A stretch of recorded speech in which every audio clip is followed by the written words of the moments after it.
Well, this is the 24th of April 2026. I'm here with Sheriff Yulee.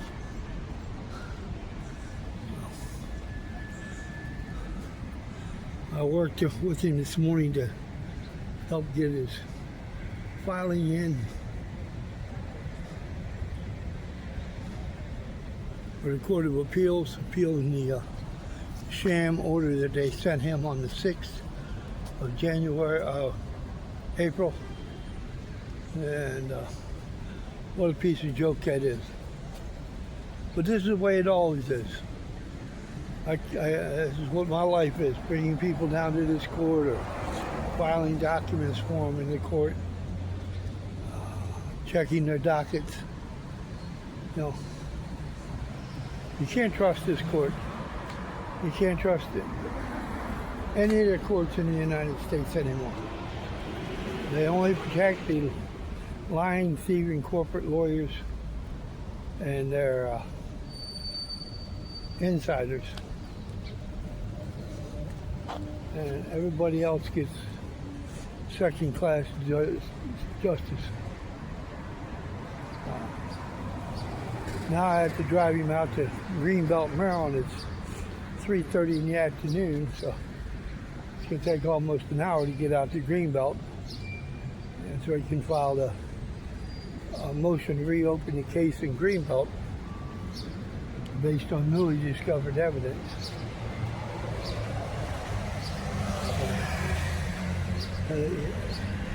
No lawyer, he can't find, nobody will hire, nobody will ever file a claim against a lawyer. No lawyer will ever find a claim against a corporate lawyer. So we have no chance in this country of ever receiving justice, equal protection under the law, equal justice under the law. That's why I'm starting up Concerned Citizens for RestorativeJustice.com, and I've got George McDermott for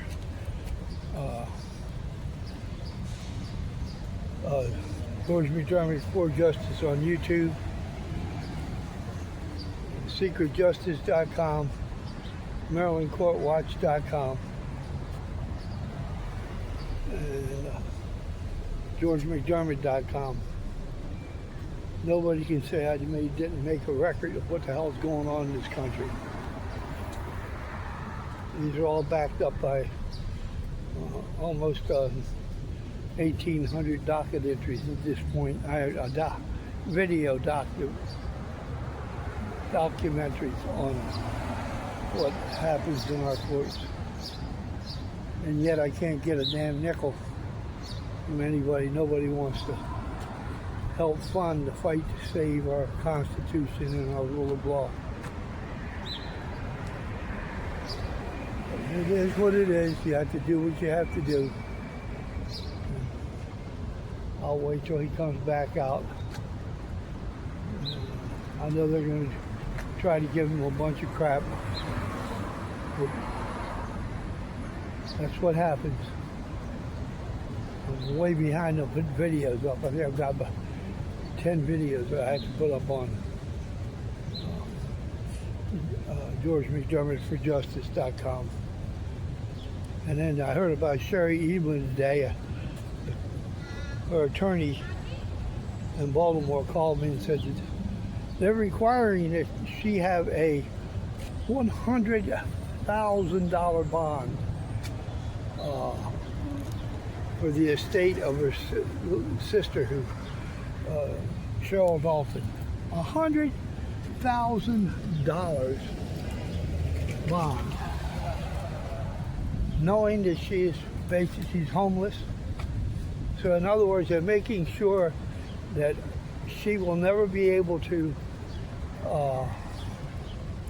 protect the assets of the estate. I've not heard back from the Maryland State Police, and my FOIA request to find out what's happening with Timothy E. Charles. Haven't heard back from the Perkins Institute, where he's falsely incarcerated. And yet Sherry Evelyn is now living, she's homeless. The only thing that's keeping her in contact with me is the telephone that I had bought for her. And the post office has now lost the $100 phone charger that I mailed to her. Somewhere it went back to dead letter office. I talked with the postal services yesterday. Just unbelievable, folks. It's unbelievable. But it's a beautiful day down here. Not too hot, breezy. It takes all the stench off of you of this corrupt court and its corrupt judges. People keep saying, well, why do I call it corrupt? Well, every victim that I've brought to this, I've met in this court, everybody I know has been involved with the court system. We're locked out of our court system because we do not have the financial wealth that the corporate attorneys have. You can't get you can hire 1,000 lawyers. If you have a slip and fall, or if you have a minor automobile accident, there's 1,000 lawyers standing out there who will go after the insurance companies. But you call them up on a case of white-collar fraud, and theft, embezzlement, extortion, racketeering, and not one of them will even touch you with a 10-foot pole. So that's what happens when we allow lawyers to advertise in, like Morgan and Morgan and all these other organizations. This is what happens. We lost control of our courts. They used to have to work for a living. Now all they do is they have people call them. They've got an algorithm set up. They know exactly how much they can extort out of the insurance company because they're all lawyers and they make settlements. But 99.99% of our citizens no longer can even get a court date. Can't get a hearing, can't get anything. And George McDermott signing off. The land of the scam and the home of the fraud. Right here, Washington, D.C. God bless everyone.